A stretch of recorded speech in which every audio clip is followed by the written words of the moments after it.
Terkasih, Majelis Jemaat GKI Gejayan menyampaikan selamat datang dan selamat beribadah kepada semua warga jemaat yang hadir pada saat ini dan juga jemaat dimanapun berada yang mengikuti siaran live streaming. Mari kita mempersiapkan diri dan hati kita untuk mengikuti ibadah pada hari ini. Bersama ini kami menginformasikan beberapa warta lisan sebagai berikut. Yang pertama, Komisi Usia Lanjut GKI Gejayan mengundang Bapak Ibu yang berusia di atas 60 tahun untuk hadir dalam perayaan Natal Hana Simeon dengan tema Yesus Cahaya Keluarga. Pada hari Selasa, tanggal 9 Desember 2025 pada pukul 10 WIB di Ruang Galilea GKI Gejayan. Yang kedua, kami mengundang Bapak Ibu Saudara untuk hadir dalam ibadah Natal doa pagi dengan tema Setia dalam Penantian. Seperti Simeon dilaksanakan pada hari Rabu tanggal 10 Desember 2025 pukul 6.30 di Taman Eden GKI Gejayan. Yang ketiga, Komisi Pemuda GKI Gejayan mengundang rekan-rekan pemuda GKI Gejayan untuk hadir dalam perayaan Natal Komisi Pemuda pada hari Jumat tanggal 12 Desember 2025 pada pukul 18 WIB di Ruang Galilea GKI Gejayan. Yang keempat, ibadah dan perayaan Natal Komisi Anak dilaksanakan pada hari Sabtu tanggal 13 Desember 2025 pada pukul 9 WIB di Ruang Ibadah GKI Gejayan. Kami mengundang para orang tua untuk mengikut sertakan putra-putrinya dalam ibadah dalam perayaan Natal ini. Yang kelima, Komisi Remaja GKI Gejayan juga mengundang rekan-rekan remaja GKI Gejayan untuk hadir dalam perayaan Natal Komisi Remaja pada hari Sabtu tanggal 13 Desember 2025 pada pukul 17 WIB di Ruang Galilea GKI Gejayan. Yang keenam, dalam kebaktian hari ini kita akan bersama-sama memberikan persembahan syukur bulanan. Yang ketujuh, Bapak Ibu Saudara yang terkasih, kami mengajak Bapak Ibu Saudara sekalian untuk mendukung saudara-saudari kita di Sumatera Utara yang sedang mengalami musibah, bencana alam dengan memberikan persembahan khusus dalam kebaktian pada hari ini. Persembahan dapat disalurkan melalui rekening BCA dan Mandiri seperti yang tertera di dalam layar dengan mencantumkan kode angka 25 pada 2 digit terakhir. Dana yang disalurkan, mari kita bergerak bersama membantu saudara-saudari kita yang sedang mengalami bencana. 8. Jemaat dapat melihat warta jemaat secara lengkap dengan melihat akun link media sosial GKI Gejayan. Kebaktian umum pada hari ini dengan tema kebaktian kabar baik dari Padang Gurun, Pelayan Firman, Pendeta Joas Adi Prasetyo dari Sekolah Tinggi Filsafat Teologia Jakarta. Majelis Jemaat GKI Gejayan mengucapkan terima kasih kepada Bapak Ibu Saudara-saudari yang mengambil bagian dalam pelayanan pada kebaktian umum hari ini. Sebelum ibadah dimulai, izinkan kami menghimbau kepada jemaat sekalian untuk menonaktifkan HP selama ibadah berlangsung.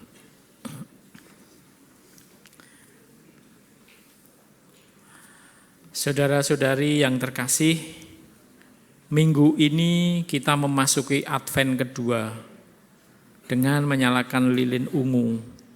Lilin ungu kedua secara fisiologis disebut lilin Bethlehem, the Bethlehem Candle, lambang persiapan hati yang penuh kesetiaan dan cinta untuk menyambut Sang Raja di palungan yang sederhana, seperti seruan Yohanes Pembaptis dalam Matius 3 ayat 1 sampai 12 yang membawa good news from the wilderness, kabar baik dari padang gurun. Lilin ini mengajarkan kita bahwa cinta Tuhan yang besar seringkali menyapa kita justru di padang gurun.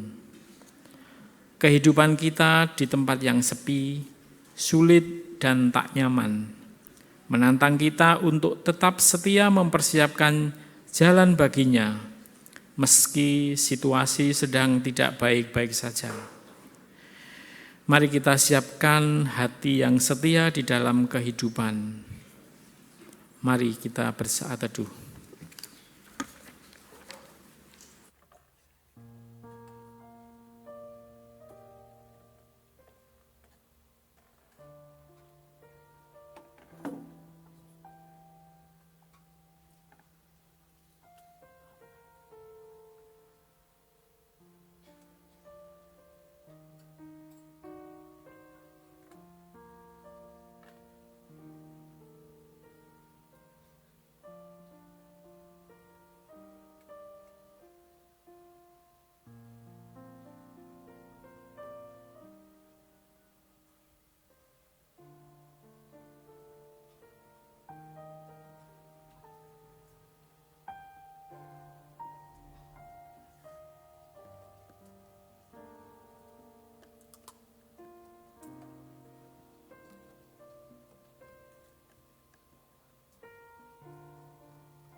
Shalom.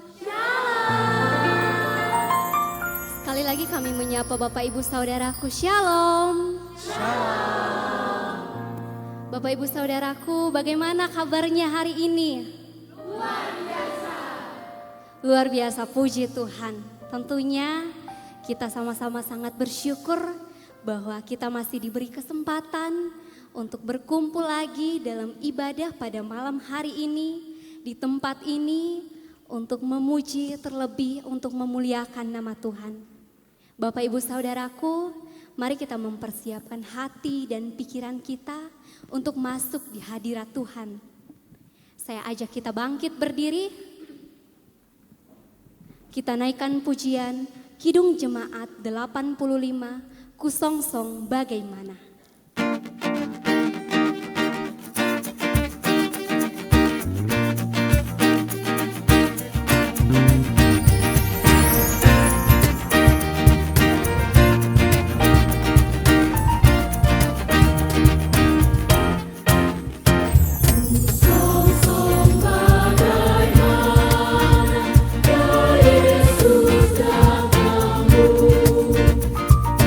Kau terang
mari Bapak Ibu Saudara sambil memberikan salam serta senyum kita yang paling hangat kepada saudara-saudari kita di kiri, kanan, depan dan belakang kita, kita pujikan salam bagi Anda.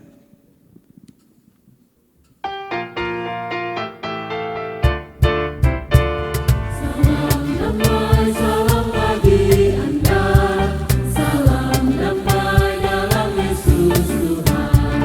Salam damai, salam bagi Anda, salam damai dalam Yesus Tuhan. Salam, salam, salam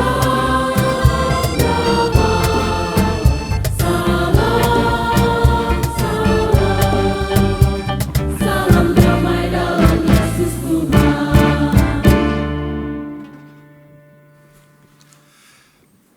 Mari bersama-sama kita memulai ibadah ini dengan sebuah pengakuan demikian. Pertolongan kita adalah di dalam nama Tuhan yang menjadikan langit dan bumi, yang kasih setianya tetap untuk selama-lamanya, yang memelihara umat manusia dan segenap ciptaan dengan cinta kasih-Nya yang kekal. Amin.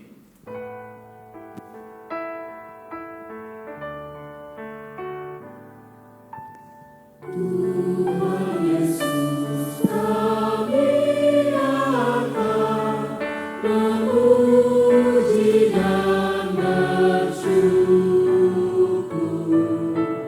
pada Bapa bersamamu.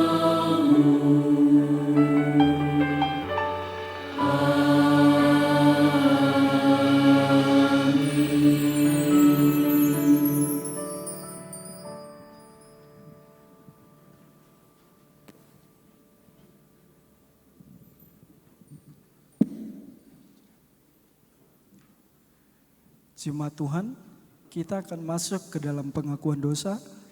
Mari kita renungkan kembali kehidupan kita dalam keluarga, perkuliahan, pekerjaan, bahkan dalam pelayanan kita setiap harinya. Seringkali kita melukai hati sama kita, bahkan kita melukai hati Tuhan. Namun dalam ketidaklayakan kita di hadapannya, Tuhan masih mau terus membuka hatinya buat kita umatnya. Di saat kita susah, saat kita terjatuh, dan bahkan saat kita tersesat, Dia masih ada dan terus mau merangkul kita semua. Bahkan mengangkat kita agar kita terus kuat dan tetap menerapkan ajaran kasih-Nya.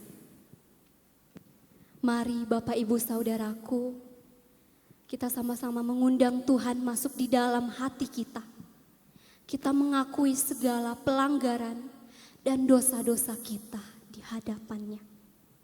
Kita angkat pujian Kidung Jemaat 26, mampirlah dengar doaku.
kita berdoa di hadapan Tuhan secara pribadi. Kita mengakui dosa-dosa kita di hadapan Tuhan. Kita berdoa.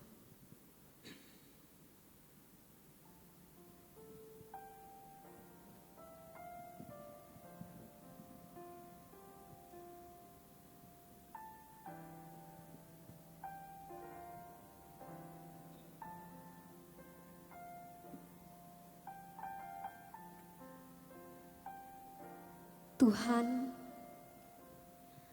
ini kami dengan penuh kerendahan hati datang di hadirat-Mu. Dengan hati yang hancur dan penuh penyesalan. Tuhan, kami menyadari bahwa kami seringkali gagal menjalankan kehendak-Mu. Kami yang telah berdosa dalam pikiran, perkataan, dan perbuatan, baik yang kami sengaja maupun yang tidak kami sengaja.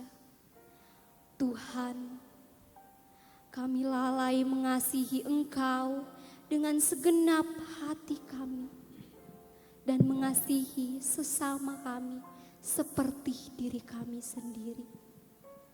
Kasihanilah kami Tuhan.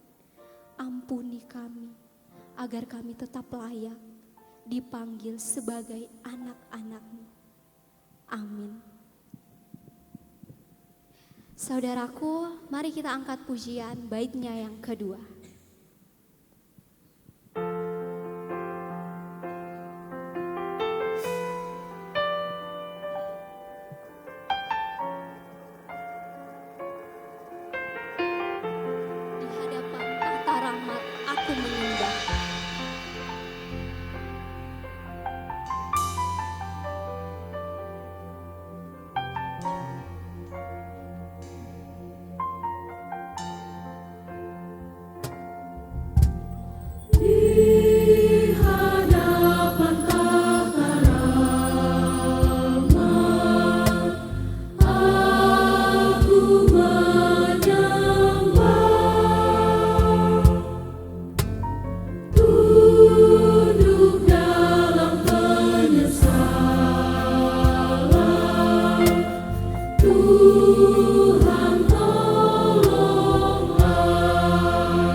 Berita anugerah dari Tuhan, sabdanya berkata, karena begitu besar kasih Allah akan dunia ini, sehingga ia telah mengaruniakan anaknya yang tunggal, supaya setiap orang yang percaya kepadanya tidak binasa, melainkan beroleh hidup yang kekal.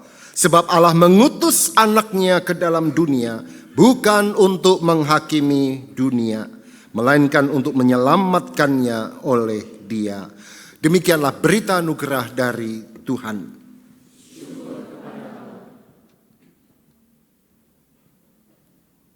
Bapak Ibu Saudaraku, kita telah menerima penebusan karena cinta kasih-Nya yang tak pernah berkesudahan di dalam kehidupan kita. Mari kita siapkan hati dan pikiran kita untuk masuk ke dalam pemberitaan firman Tuhan. Kita percaya bahwa hanya Tuhanlah yang akan menuntun jalan hidup kita. Mari kita angkat pujian pelengkap Kidung Jemaat 164, Jalan Hidup Tak Selalu.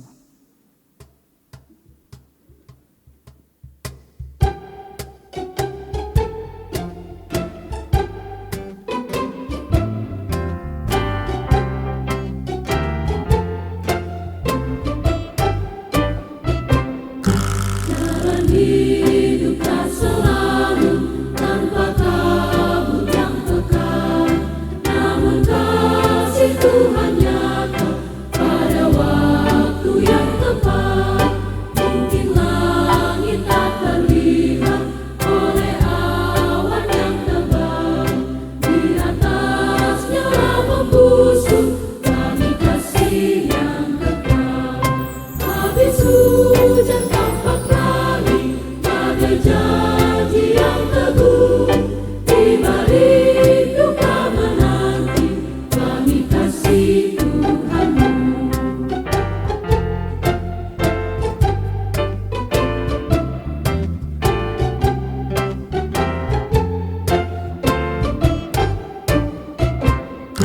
Jangan takut putus asa walau jalanmu gelap, berteguh kepercayaan dan langkahmu bertegak.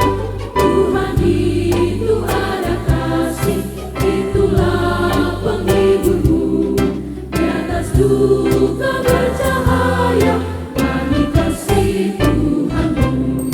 Habis hujan tampak lagi bagai janji yang teguh, di balik duka menanti kami kasih Tuhan-Mu.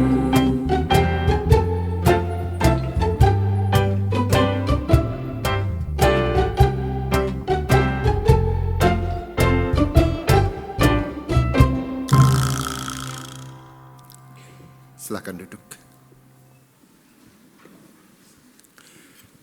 Mari menyatu di dalam doa. Kita berdoa.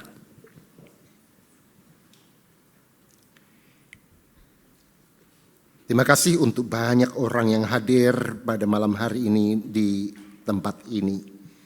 Dan masing-masing berasal dari setiap sudut kota ini. Bahkan dari setiap sudut negara ini. Sebagian dari mereka hadir dengan kegembiraan, sebab merasakan cinta Allah yang nyata dan mereka ingin mengucap syukur. Sebagian dari mereka hadir dalam kesedihan dan dengan air mata membutuhkan kekuatan Tuhan. Sebagian datang dengan pertanyaan demi pertanyaan dan mereka menuntut jawaban dari Dikau ya Allah.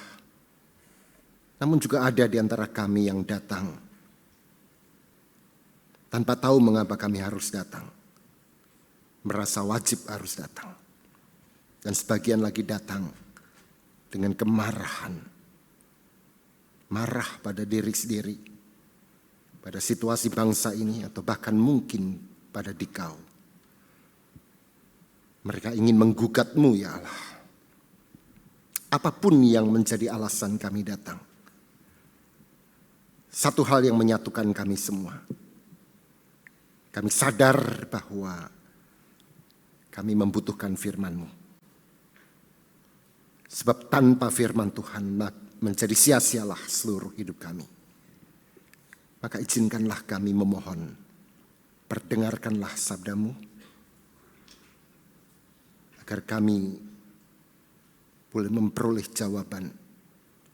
Agar kami boleh mendapat penghiburan. Agar kami boleh makin lantang untuk mempermuliakan Dikau. Dan lihatlah hamba-Mu dalam kerapuhannya, hanya mampu menjadi seperti seorang anak kecil yang memberikan 5 roti dan 2 ikan yang tak ada artinya. Tapi perkenankanlah Tuhan, dan biarlah Engkau juga boleh melipat gandakannya agar semua orang dapat dipuaskan, dikenyangkan. Sehingga kami pulang dalam keadaan yang tidak sama seperti kami datang.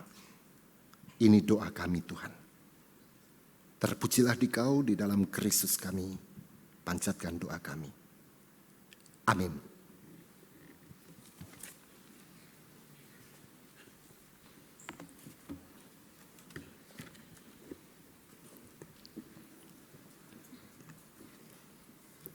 Kitab Yesaya pasal 11 ayat 1 sampai dengan 10. Kitab Yesaya pasal 11 ayat 1 sampai dengan 10. Suatu tunas akan keluar dari tunggul Isai, dan taruk yang akan tumbuh dari pangkalnya akan berbuah. Roh Tuhan akan ada padanya, roh hikmat dan pengertian, roh nasihat dan keperkasaan, roh pengenalan dan takut akan Tuhan. Ya, kesenangannya ialah takut akan Tuhan. Ia tidak akan menghakimi dengan sekilas pandang saja atau menjatuhkan keputusan menurut kata orang. Tetapi ia akan menghakimi orang-orang lemah dengan keadilan, dan akan menjatuhkan keputusan terhadap orang-orang yang tertindas di negeri dengan kejujuran. Ia akan menghajar bumi dengan perkataannya seperti dengan tongkat. Dan dengan nafas mulutnya, ia akan membunuh orang fasik. Ia tidak akan menyimpang dari kebenaran dan kesetiaan. Seperti ikat pinggang tetap terikat pada pinggang, serigala akan tinggal bersama domba, dan macan tutul akan berbaring di samping kambing. Anak lembu dan anak singa akan makan rumput bersama-sama, dan seorang anak kecil akan mengiringnya. Lembu dan beruang akan makan bersama-sama, dan anaknya akan sama-sama berbaring. Sedang singa akan makan jerami seperti lembu. Anak yang menyusu akan bermain-main dekat liang ular tedung, dan anak yang cerai susu akan mengulurkan tangannya ke sarang ular beludak. Tidak ada yang akan berbuat jahat atau yang berlaku busuk di seluruh gunungku yang kudus, sebab seluruh bumi penuh dengan pengenalan akan Tuhan, seperti air laut yang menutupi dasarnya. Maka pada waktu itu taruk dari pangkal Isai akan berdiri sebagai panji-panji bagi bangsa-bangsa. Dia akan dicari oleh suku-suku bangsa, dan tempat kediamannya akan menjadi mulia. Demikianlah sabda Tuhan.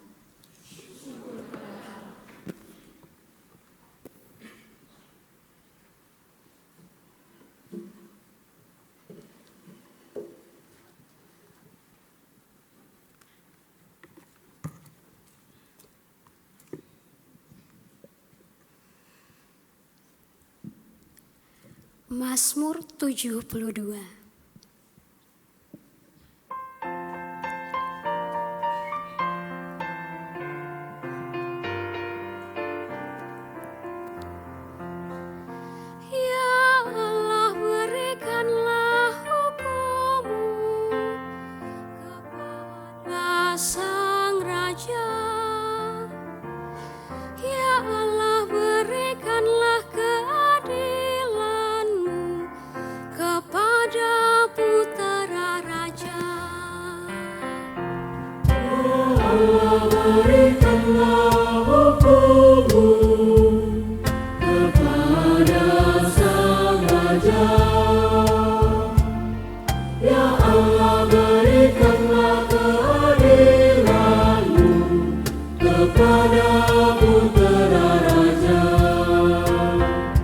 Kiranya ya adili umatmu dengan adil.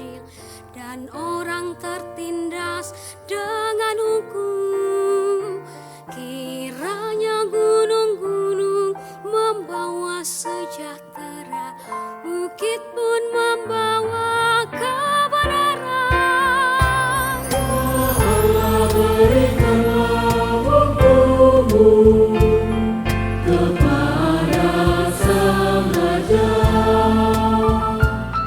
Ya Allah, berikanlah keadilan-Mu kepada Putra Raja.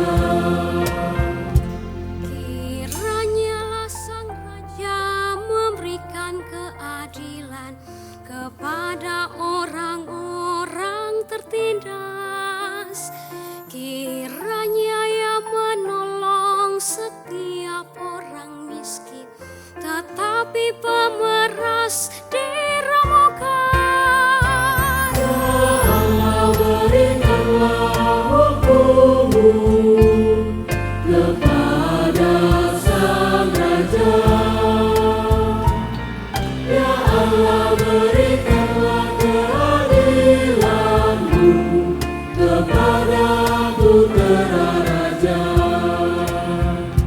Kiranyalah Sang Raja diberikan umur panjang selama ada bulan dan mentari. Kiranya Ia seperti hujan turun di padang, bak dirus hujan genangi bumi.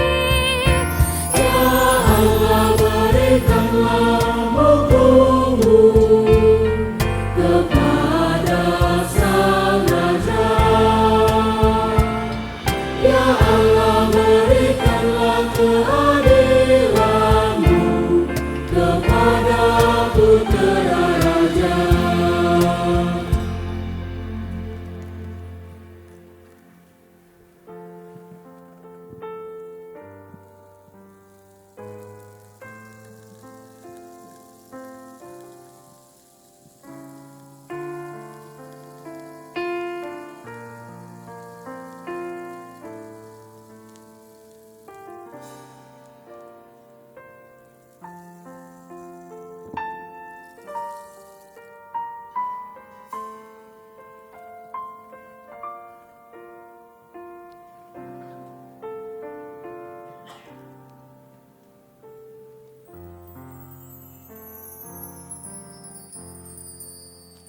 Injil Matius pasal 3 ayat 1 sampai dengan 12.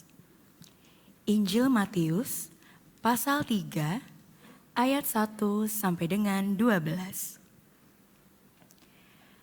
Pada waktu itu tampillah Yohanes Pembaptis di padang gurun Yudea dan memberitakan, "Bertobatlah, sebab kerajaan sorga sudah dekat." Sesungguhnya dialah yang dimaksudkan Nabi Yesaya ketika ia berkata, "Ada suara orang yang berseru-seru di padang gurun, persiapkanlah jalan untuk Tuhan, luruskanlah jalan baginya." Yohanes memakai jubah bulu unta dan ikat pinggang kulit, dan makanannya belalang dan madu hutan. Maka datanglah kepadanya penduduk dari Yerusalem, dari seluruh Yudea, dan dari seluruh daerah sekitar Yordan. Lalu sambil mengaku dosanya, mereka dibaptis oleh Yohanes di sungai Yordan. Tetapi waktu ia melihat banyak orang Farisi dan orang Saduki datang untuk dibaptis, berkatalah ia kepada mereka, "Hai kamu keturunan ular beludak, siapakah yang mengatakan kepada kamu bahwa kamu dapat melarikan diri dari murka yang akan datang? Jadi hasilkanlah buah yang sesuai dengan pertobatan.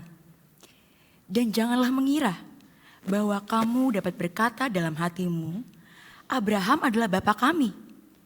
Karena aku berkata kepadamu, Allah dapat menjadikan anak-anak bagi Abraham dari batu-batu ini. Kapak sudah tersedia pada akar pohon, dan setiap pohon yang tidak menghasilkan buah yang baik pasti ditebang dan dibuang ke dalam api. Aku membaptis kamu dengan air sebagai tanda pertobatan, tetapi ia yang datang kemudian daripadaku lebih berkuasa daripadaku, dan aku tidak layak melepaskan kasutnya. Ia akan membaptiskan kamu dengan Roh Kudus dan dengan api. Alat penampi sudah di tangannya. Ia akan membersihkan tempat pengirikannya dan mengumpulkan gandumnya ke dalam lumbung. Tetapi debu jerami itu akan dibakarnya dalam api yang tidak terpadamkan. Demikianlah Injil Yesus Kristus. Berbahagialah saudara yang menerima berita Injil, menyimpan dalam hati, dan menerapkannya dalam hidup setiap hari. Maranatha. Maranatha, Maranatha, Maranatha, Maranatha, Maranatha, Maranatha,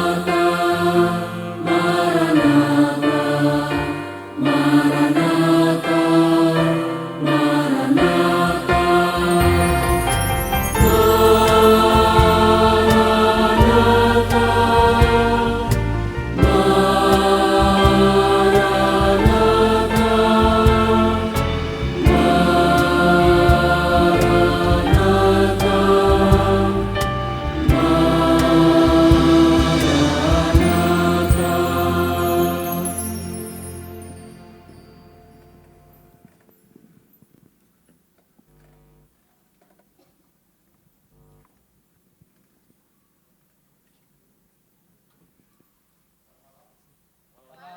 Sahabat semua, udah lapar? Usia saya 55 tahun, 30 tahun menjadi pendeta. Dan selama masa yang panjang itu, saya memahami satu hal yang baru berubah setelah mempersiapkan khotbah hari ini. Ayat 1 dari Matius pasal 3 mengatakan pada waktu itu tampillah Yohanes Pembaptis di padang gurun Yudea. Dan kemudian Injil diberitakan. Baru minggu lalu saat persiapan saya sadar ini bahwa ternyata Yohanes Pembaptis memberitakan Injil di padang gurun. Sebab selama ini bayangan saya, saudara, Yohanes Pembaptis memang tinggal di padang gurun, tapi kemudian dia menampakkan diri, artinya dia berpindah masuk ke kota Yerusalem, dan di kota Yerusalem itu dia memberitakan Injil. Ada yang sama dengan saya memahami begitu? Rupanya enggak begitu. Ternyata saya salah selama ini. Yohanes Pembaptis tidak memberitakan Injil di Yerusalem, di kota-kota yang menjadi pusat ekonomi, pusat politik, pusat agama. Tetapi dia memberitakan Injil di mana? Ayatnya yang pertama mengatakan di padang gurun Yudea. Bukan dari padang gurun Yudea. Nah, kenapa preposisi ini penting, di dan bukan dari, saudara? Sebab dan ini cara kita membaca Alkitab. Ya. Preposisi itu penting. Sebab ini akan menunjukkan pada posisi geografis apakah seseorang melakukan sesuatu. Sebab posisi geografis menentukan lokasi sosial seseorang dan karena itu menentukan sikap teologis seseorang. Ini penting. Siapa Anda dan di mana Anda berdiri akan menentukan posisi teologis Anda. Jadi katakanlah misalnya Anda seorang yang kaya, punya privilege, kemewahan hidup yang tidak pernah tahu apa artinya susah. Ya. Dengan seseorang yang hidupnya malang sekali. Ya. Malang sekali, miskin. Ya. Bersusah payah untuk berjuang, kuliah. Kiriman gak datang-datang. Beli laptop, sekali masih 1 minggu, persleting tasnya lupa ditutup, jatuh, nyemplung, ke got lagi. Hidupnya malang, ditipu oleh teman-temannya. Itu akan berbeda cara membaca Alkitab dengan orang yang gak punya kesusahan. Betul gak? Betul ya? Misalnya membaca kisah orang Samaria yang murah hati. Ada seorang yang turun ke Yeriko dan dia dirampok dan dibiarkan terkapar. Ketika seorang yang kaya membaca itu, dia akan berkata, oh, kasihan orang itu. Kita semua dipanggil untuk menolong. Tapi si mahasiswa yang memang sudah malang hidupnya, membaca kisah itu akan berpikir, korban ini kayak aku. Jangankan menolong, aku yang harus ditolong. Betul? Jadi posisi geografis, posisi sosial Anda akan menentukan lensa perspektif sudut pandang POV. Ya, ini kan istilahnya. POV-nya beda. POV beda ini saya kasih contoh. Misalnya begini, tadi kalian udah dengar, diem dulu. Ya. Ada seorang guru sekolah minggu, masih baru, saudara, yang bercerita agak nervous pada adik-adik di sekolah minggu. Adik-adik, ada kisah tentang Yesus yang datang ke Yeriko. Ya, dan di sana orang-orang menyambut begitu banyak. Mengerumuninya dan mau mendengarkan apa yang diucapkan oleh Yesus. Dan ada seorang kepala pemungut cukai yang bernama siapa? Sakeus. Dia mendengar Yesus datang dan dia mau juga mendengar apa kata Yesus. Begitu banyak orang. Dia nggak bisa melihat Yesus, akhirnya dia naik ke pohon. Dia nggak bisa lihat Yesus sebab Yesus badannya pendek. Oh, para murid komplain. Kak, yang pendek itu siapa? Sakeus, bukan Yesus yang pendek. Anda setuju yang mana? Yang pendek Sakeus atau Yesus? Yakin? Yakin? Dari mana taunya? Yang pendek Yesus atau Sakeus? Dua-duanya pendek. POV-nya agak aneh, saudara satu ini. Jadi yang pendek Yesus atau Sakeus? Tahu dari mana? Dari lagu sekolah minggu. Sakeus orang pendek, kecil mungil dia gitu ya. Itu lagu, tapi Alkitab bilang apa? Lukas 19 ayat yang ketiga mengatakan apa? Buka Alkitab Anda. Lukas 19 ayat 3 mengatakan apa? Suara keras. Ia berusaha untuk melihat siapakah Yesus itu. Jadi ia itu siapa? Sakeus. Berusaha melihat Yesus itu apa? Ada Sakeus, ada Yesus dalam kalimat itu. Lalu?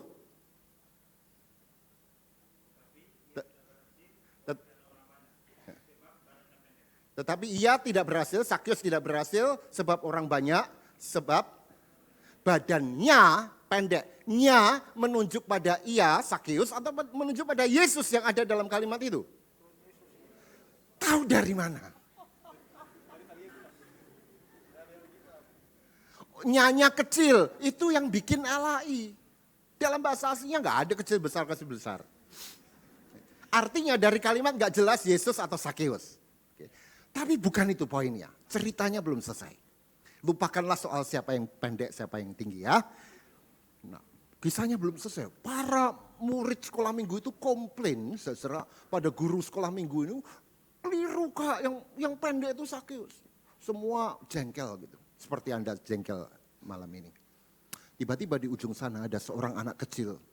Dia duduk dan dia tersenyum.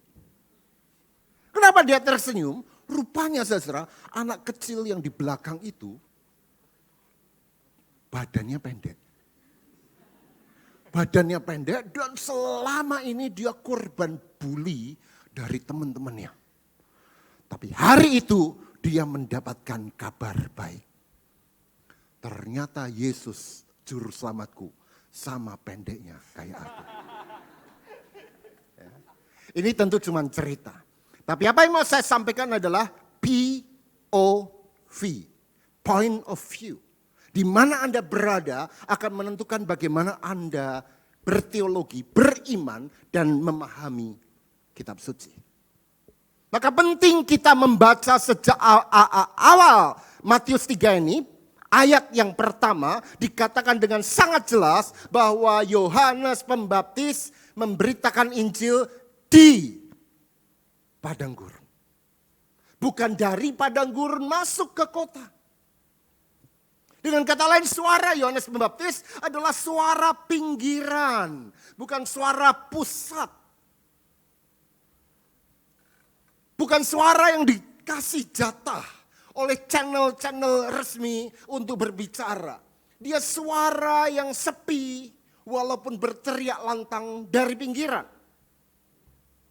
Nah, kalau begitu pertanyaannya adalah, kalau Yohanes Pembaptis memberitakan Injil di padang gurun, maka dia datang dari mana? Jawabannya adalah dari padang gurun juga. Loh, kok bisa? Ya bisa.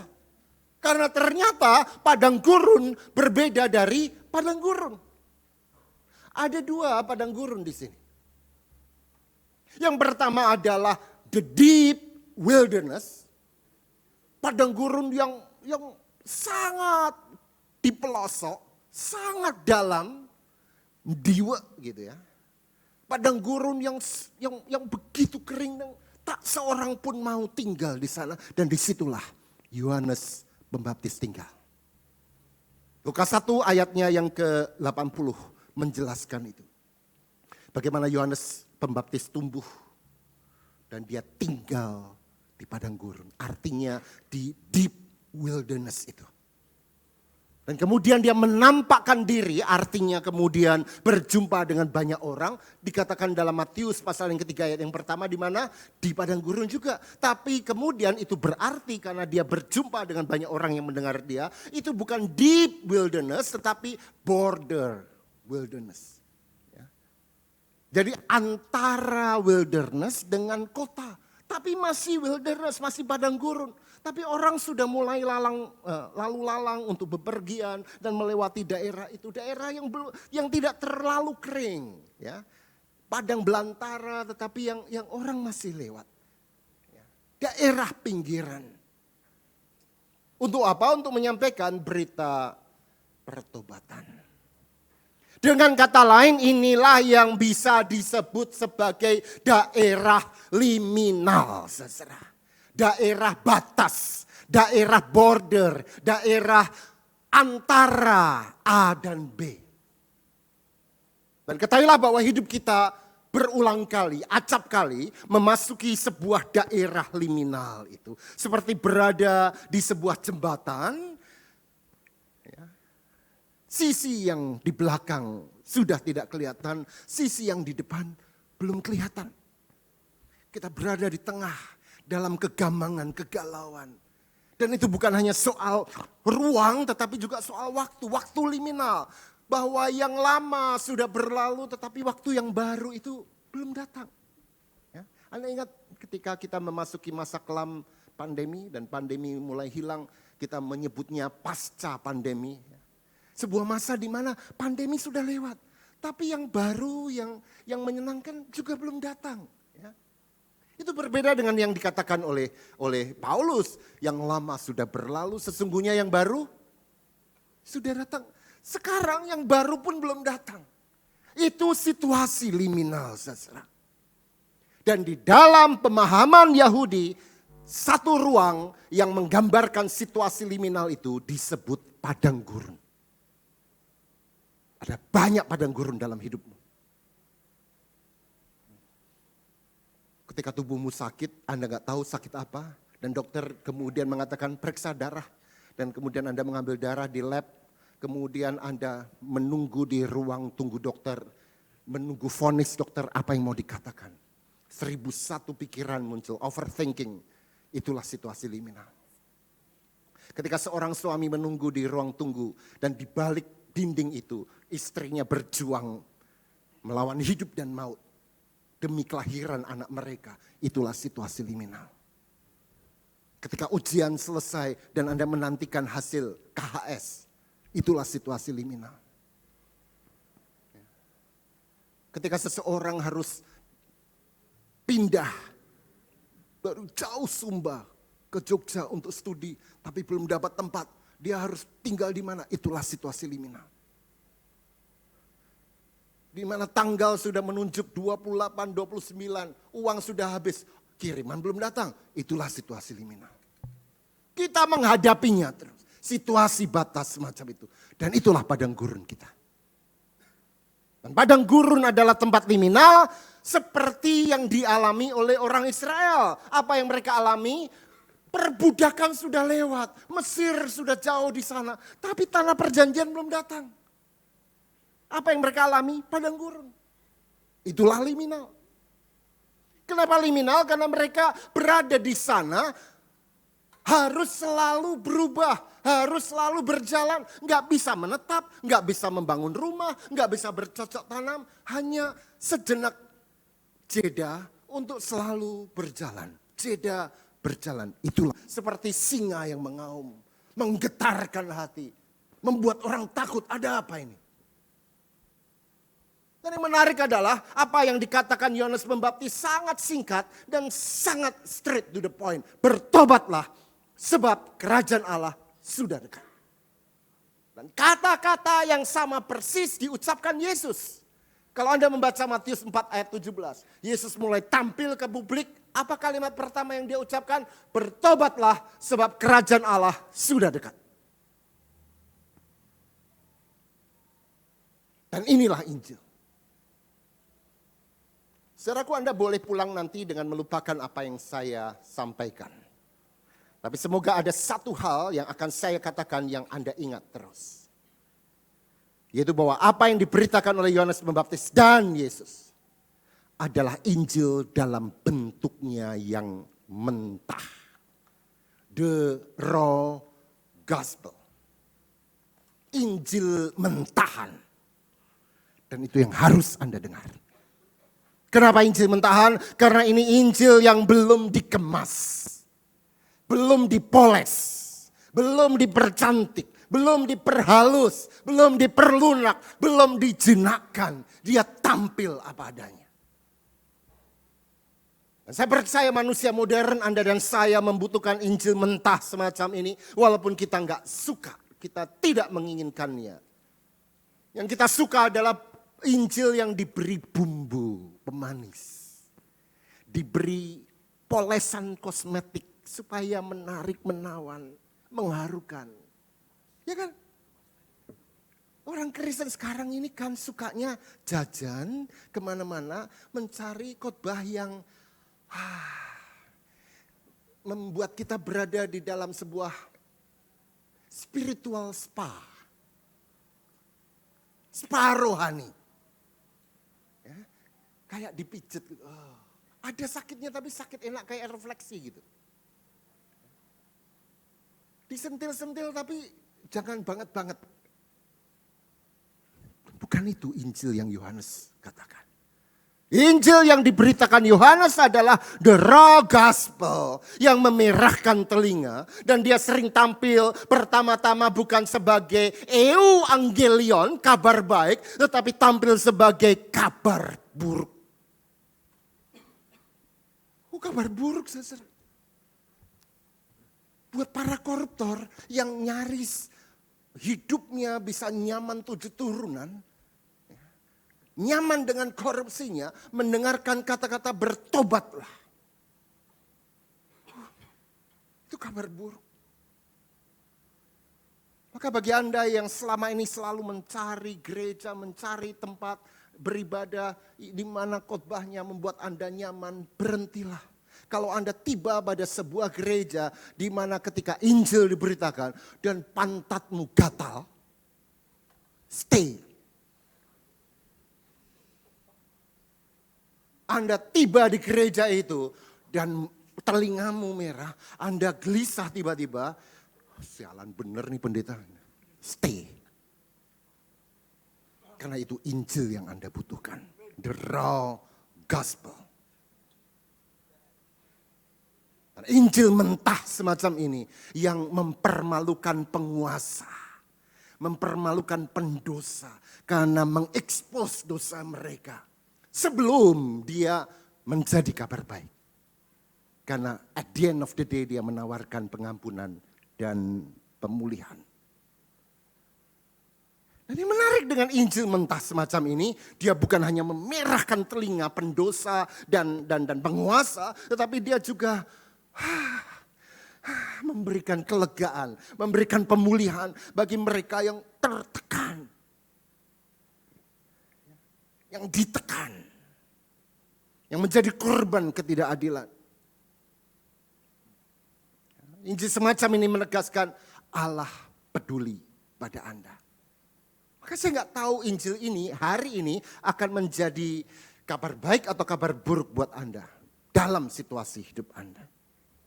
Tapi setidaknya gereja masa kini, khususnya gereja Protestan, harus sungguh kembali pada Injil mentah semacam ini. Sebab banyak gereja yang mematangkan Injil supaya ngunyahnya enak. Menyesuaikan berita Injil demi menjangkau lebih banyak orang. Ya kan, banyak gereja yang didesain dengan ini istilah yang banyak sekali sekarang ya. Seeker sensitive church. Gereja yang sensitif dengan para pencari, orang-orang yang nyaris agnostik, ya, tapi belum ateis. Ya. Oh, itu harus dijangkau. Caranya gimana? Dibuat ibadah yang nyaman. Ya. Lampu-lampunya harus oke. Ya. Kelap-kelip. Jangan pakai, ini apa ini? Oh, sudah pakai ya. Di gereja saya masih pakai itu tuh, LCD. Yang kadang ada garisnya, ada selnya yang rusak. Harus kontemporer. Musiknya harus membuat ya, kayak anak muda. Populer. Nah, gereja semacam itu, pastornya, pendetanya, kemudian menjadi pastorgram, influencer. Jumlah followersnya banyak, likesnya banyak. Yohanes Pembaptis beda, saudara.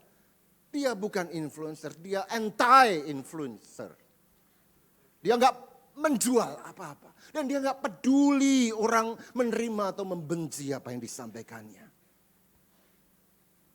Dan ketahuilah saudara dalam bacaan kita bahwa Injil mentah semacam itu yang disampaikan Yohanes Pembaptis menjadi Injil yang radikal. Karena menuntut perubahan dari orang-orang yang mendengarnya. Berubah secara radikal, bukan cuma polesan kosmetik. Dan ketika saya memakai kata radikal, Anda tahu? Kata radikal berasal dari kata apa? Radix, akar. Akar, saudara.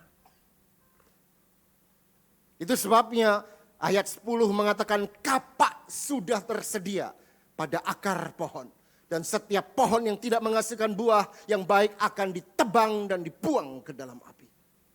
Jadi kalau ada pohon yang busuk akarnya, Anda mau trimming daun-daunnya, nggak akan berhasil. Apa yang harus dilakukan oleh pohon yang sebenarnya sudah mati ini? Tebang sampai akar-akarnya. Pokoknya bedalah sama di Indonesia. Pohon yang masih baik malah ditebang. Ya kan?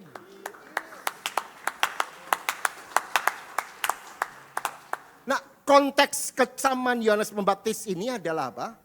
Orang Saduki, orang Farisi, pemimpin agama, pemimpin politik, saudara. Kenapa? Mereka datang mau dibaptis. Bayangkan masa sekarang ada gereja, ada pejabat datang, saya mau dibaptis dong. Wow, ini kesempatan nih.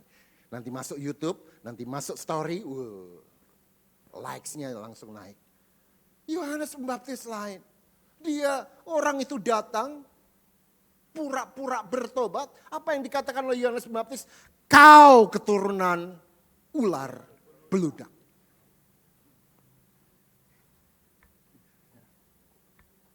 Itu sebabnya dia mencela pertobatan pura-pura mereka.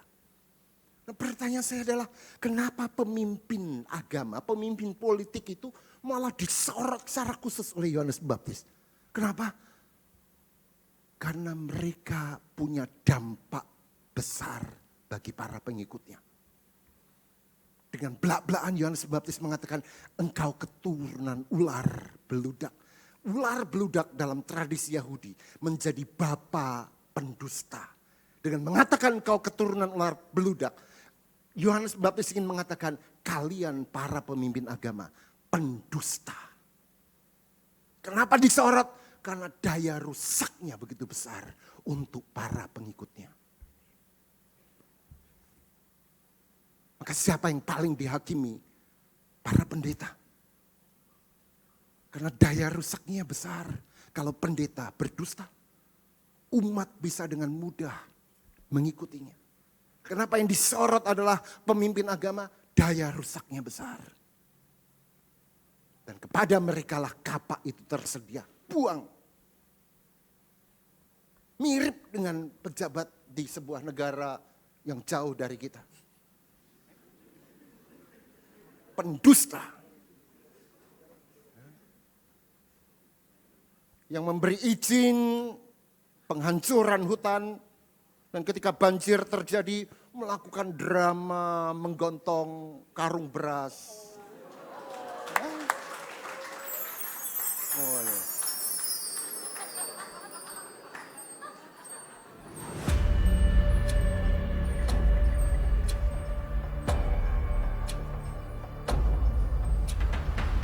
Solider, pertobatan. Stop, nanti saya di penjara.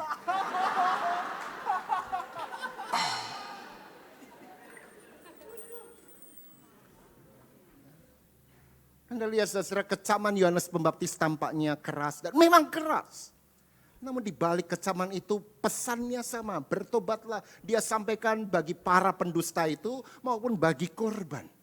Maka yang meminta bertobat dan dibaptis ya orang-orang yang jadi korban, tapi juga orang-orang yang mengorbankan. Injil tidak padang bulu, saudara. Itulah Injil yang sejati. Bagi Injil semacam ini tidak ada dosa yang terlalu kecil yang dianggap enteng. Dan tidak ada dosa yang terlalu besar yang tidak dapat diampuni. Bagi Injil semacam ini tidak ada penyesalan dari seseorang yang terlalu kecil yang diabaikan Allah. Dan tidak ada kesombongan rohani yang menganggap diri besar, penting, yang tidak memuakkan Allah. Dan hari ini Injil yang sama disampaikan buat Anda. Bertobatlah.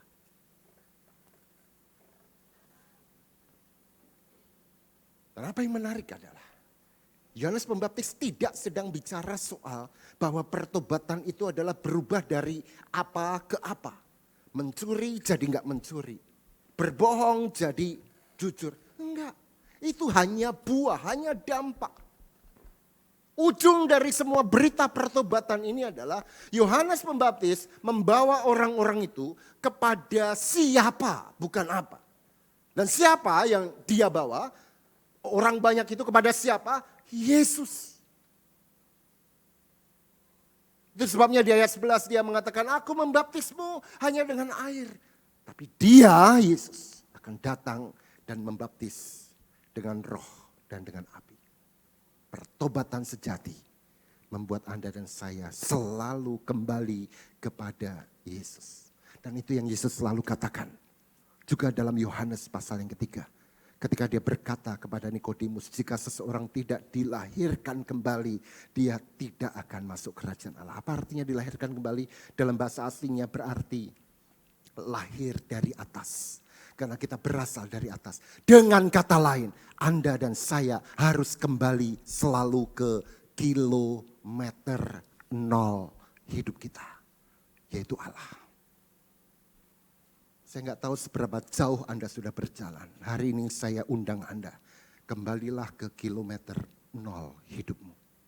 Di sana Tuhan akan kau jumpai dan menjumpaimu. Masuklah ke padang gurun liminal itu. Tempat kematian dan kehidupan berjumpa. Dan tempat di mana kita akan dijumpai oleh Allah. Tanpa kepura-puraan. Dan di situ Anda akan mendengarkan Injil yang mentah itu. Yang menyakitkan telinga buat yang selama ini sungguh sudah menyakiti banyak orang. Tetapi akan menjadi penghiburan jika selama ini Anda berduka karena menjadi korban terus-menerus. Ada kabar baik buat Anda. Tapi mungkin itu akan tampil pertama sebagai kabar buruk. Bertobatlah. Tuhan berkati kita. Amin. Saya akan doakan kita semua. Bolehkah saya bertanya apakah ada di antara Anda yang keluarganya berada di Sumatera dan terdampak oleh banjir bandang itu? Jika ada boleh angkat tangan sejenak. kasih. Saya akan doakan Anda. Ada lagi? Kasih. Mari kita berdoa. Terima kasih Tuhan. Terima kasih. Biarlah Injil pertobatan itu boleh mengganggu kami malam ini. Siapapun kami.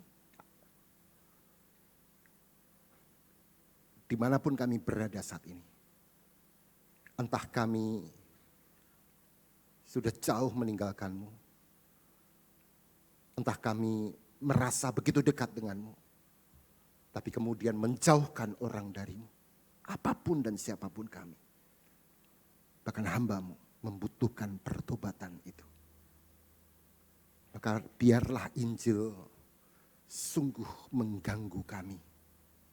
Menelanjangi kami di hadapan-Mu. Sehingga kami hanya bisa tampil di hadapan-Mu apa adanya. Engkau mengenal kami lebih dalam daripada kami mengenal siapa kami. Di depan-Mu kami tak dapat menipu, berpura-pura, memoles diri. Dan izinkan kami Tuhan untuk datang kepada Yesus. Mendapatkan kebebasan, kemerdekaan yang otentik di dalam Yesus. Kami semua sehati berdoa. Bagi saudara-saudari kami, apapun agama mereka yang saat ini berjuang antara hidup dan mati di Sumatera. Yang menderita akibat bencana alam. Tetapi yang juga sekaligus menjadi bencana moral. Karena keserakahan, kerakusan segelintir orang yang mencelakakan begitu banyak orang. Sebagian dari kami dengan duka dan tangis tidak mampu melakukan apa-apa. Bahkan keluarga kami berada di sana. Tuhan berikan belas kasihan-Mu pada mereka. Tuhan temanilah mereka. Tuhan bersamalah dengan mereka. Di tengah kepungan kematian itu, izinkan mereka untuk belajar, untuk tetap percaya walaupun gelap begitu pekat. Bahwa Allah tidak jauh dari mereka. Sekalipun orang-orang yang berkewajiban untuk menolong mereka jauh dan bahkan menjauhkan diri dari mereka. Engkau ikut menderita bersama dengan mereka ya Tuhan. Tak mungkin kami memakai kata-kata yang tepat untuk menggambarkan penderitaan mereka. Itu sebabnya izinkanlah kami melabuhkan kepiluan kami hanya pada Dikau. Ya Roh Kudus, terjemahkanlah keluh kesah kami ini. Tuturkanlah kepada Bapa di surga. Tangisan kami, tangisan saudara-saudari kami, tangisan alam semesta ini.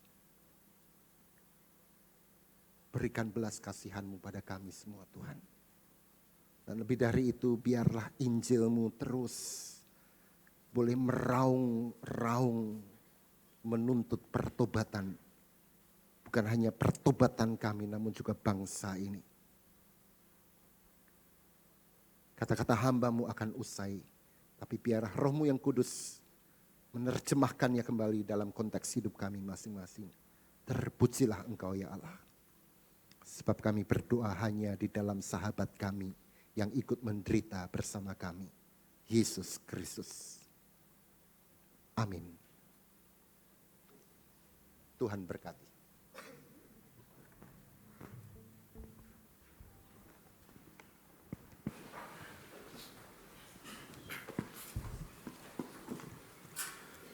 Mari bersama kita ucapkan pengakuan iman rasuli yang demikian. Aku percaya kepada Allah, Bapa yang Maha Kuasa, Khalik langit dan bumi, dan kepada Yesus Kristus, Anak yang tunggal Tuhan kita, yang dikandung dari Roh Kudus, lahir dari anak darah Maria, yang menderita sengsara di bawah pemerintahan Pontius Pilatus, disalibkan, mati dan dikuburkan, turun ke dalam kerajaan maut. Pada hari yang ketiga, bangkit pula dari antara orang mati, naik ke surga, duduk di sebelah kanan Allah, Bapa yang Maha Kuasa, dan dari sana ia akan datang untuk menghakimi orang yang hidup dan yang mati. Aku percaya kepada Roh Kudus, gereja yang kudus dan am, persekutuan orang kudus, pengampunan dosa, kebangkitan orang mati, dan hidup yang kekal. Amin. Dipersilakan duduk kembali. Jemaat yang terkasih, masa Raya Natal 2025 telah tiba. Seluruh pelayanan Natal dan kegiatannya membutuhkan dukungan dan partisipasi kita semua tanpa terkecuali. Jika kita semua kompak ikut berpartisipasi mengambil bagian, pastilah kita mampu melayankannya dengan baik. Mari kita memberikan persembahan yang terbaik sebagai wujud dukungan dan partisipasi kita bagi pekerjaan dan pelayanan gereja, khususnya di masa Natal 2025 yang telah tiba. Mari kita baca ayat persembahan yang terambil dari Roma pasal 12 ayat yang pertama. Demikian firman Tuhan. Karena itu, saudara-saudara, demi kemurahan Allah, aku menasihatkan kamu supaya kamu mempersembahkan tubuhmu sebagai persembahan yang hidup, yang kudus, dan yang berkenan kepada Allah. Itu adalah ibadahmu yang sejati. Selamat memberi persembahan yang terbaik untuk Tuhan.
Tuhan baik.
berdoa. Bapa Tuhan yang Maha Mulia, Tuhan yang Maha Kasih, terima kasih Tuhan telah berkati kami sampai di saat ini. Tuhan boleh mengizinkan kami untuk memberikan persembahan ini Tuhan. Tuhan berkatilah persembahan ini, sehingga persembahan ini berguna untuk pelayanan-Mu di tempat ini. Tuhan berkatilah juga untuk persembahan kami ini bisa berguna untuk menolong sesama kami. Pada saat ini Tuhan, kami juga melakukan persembahan untuk saudara-saudara kami yang ada di Sumatera. Tuhan, kiranya juga persembahan ini berguna buat teman-teman dan saudara kami di sana. Tuhan, serta-Mu atas kami, berkatilah persembahan kami ini Tuhan. Haleluya. Amin.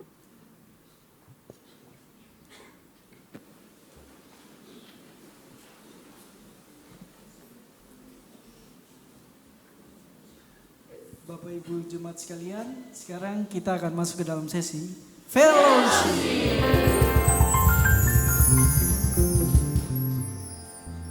Untuk fellowship kita yang pertama, kita sama-sama mau menyambut saudara-saudari jemaat yang mungkin baru pertama kali hadir beribadah di GKI Gejayan pada malam hari ini.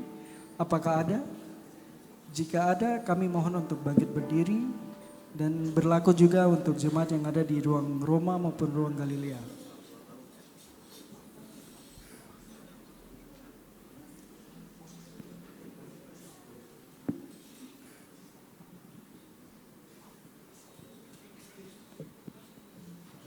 Baik, sepertinya ada tetapi masih malu untuk berdiri.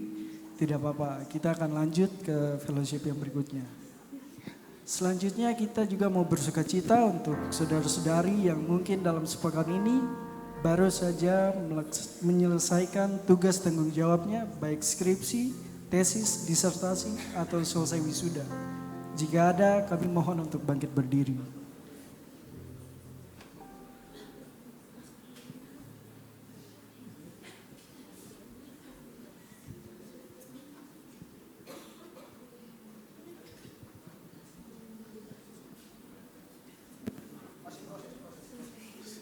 Oke, mungkin masih dalam proses, kiranya dalam proses Tuhan selalu menyertai.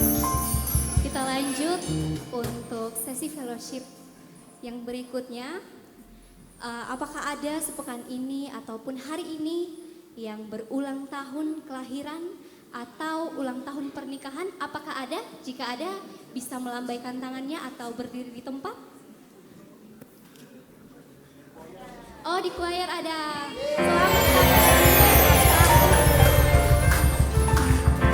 Dari jemaat apakah ada? Oh, di belakang ada. Selamat ulang tahun kakak.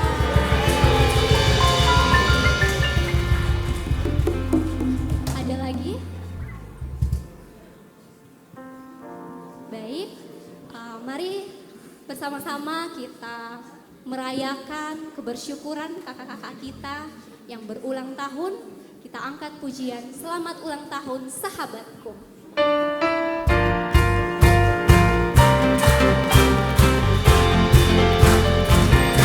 Selamat ulang tahun sahabatku. Selamat ulang tahun saudaraku. Semoga kasih Tuhan besertamu, berkatnya melimpah dalam hidupmu.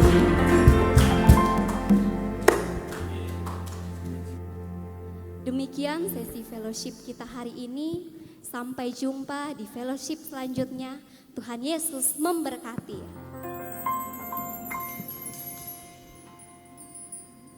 Baik, Bapak Ibu, saudara-saudari yang dikasihi oleh Tuhan Yesus Kristus, tidak terasa kita sudah berada di penghujung ibadah kita pada malam hari ini. Bapak Ibu saudaraku, marilah kita kembali dalam ibadah kita yang sesungguhnya. Karena kita telah menerima kasih-Nya dan jadilah pelaku firman di dalam kehidupan kita sehari-hari.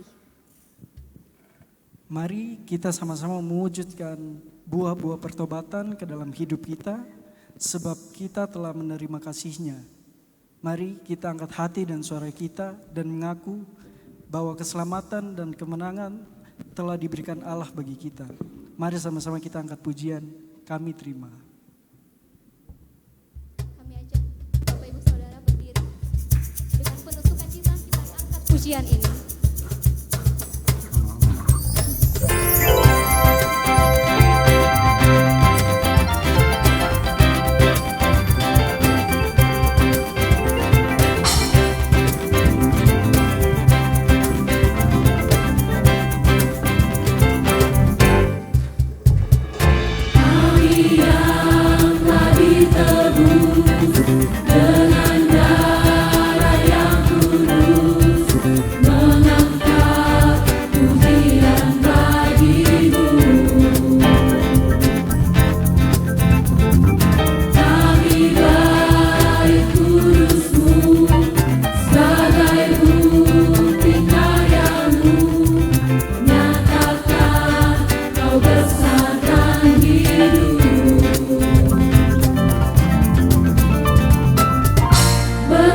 Sampai tujuan mendapatkan mahkota kekal, kami terima kuasa-Mu Tuhan, kami terima kemenangannya, Engkau sediakan untuk kami bawa di setiap langkah.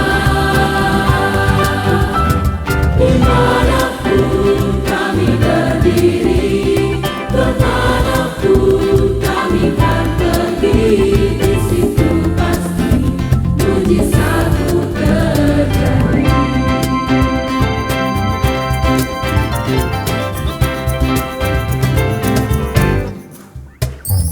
Kami yang telah ditebus dengan darah yang kudus, mengangkat pujian bagi-Mu.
Maka pulanglah dalam damai sejahtera, jadilah saksinya dimanapun saudara berada.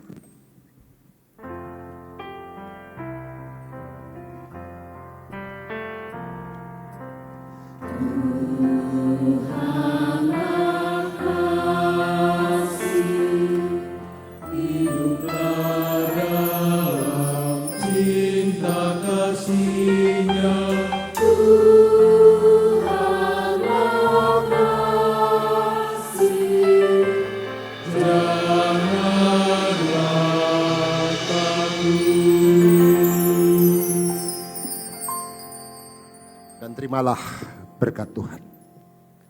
Kiranya akan selalu ada karya bagi tanganmu untuk kau kerjakan. Kiranya akan selalu ada uang secukupnya di sakumu, tanda pemeliharaan Allah. Kiranya sinar mentari menerobos jendela rumahmu, menghangatkan seisi keluargamu. Dan kiranya pelangi menangkap tetes-tetes air hujan di atas atap rumahmu, menambah indah hidupmu. Dan kiranya akan selalu ada tangan seorang sahabat yang menggenggammu, dan tangan seorang asing bahkan musuh yang sudi kau genggam menjadi sahabatmu. Maka kiranya Allah Trinitas Maha Kudus yang tak pernah menyesal telah mencintaimu, akan merahmatimu dengan damai sejahtera yang tak dapat diberikan oleh dunia ini. Amin.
Bagi jemaat yang hadir secara onsite di gereja dan membutuhkan dukungan doa, silakan menghubungi tim doa yang berada di depan ruang kaca multimedia. Kami, tim inovatif Solavide, beserta segenap tim yang bertugas mengucapkan Selamat Hari Minggu, Tuhan Yesus memberkati. Kami terima.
berlari sampai tujuan, mendapatkan mahkota kekal.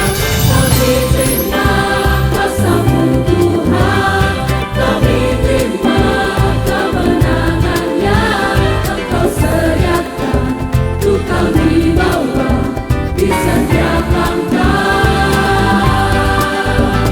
Dimanapun kami berdiri, kemanapun kami kan pergi, di situ pasti mujizat-Mu terjadi.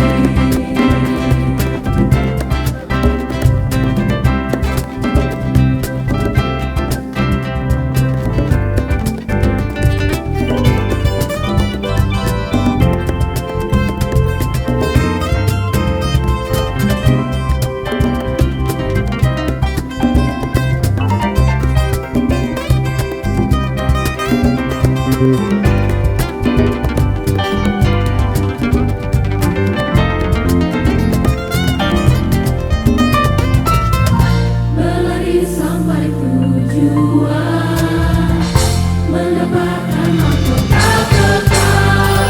Kami terima kuasa-Mu Tuhan, kami terima kemenangan yang Engkau sediakan untuk kami bawa di setiap langkah.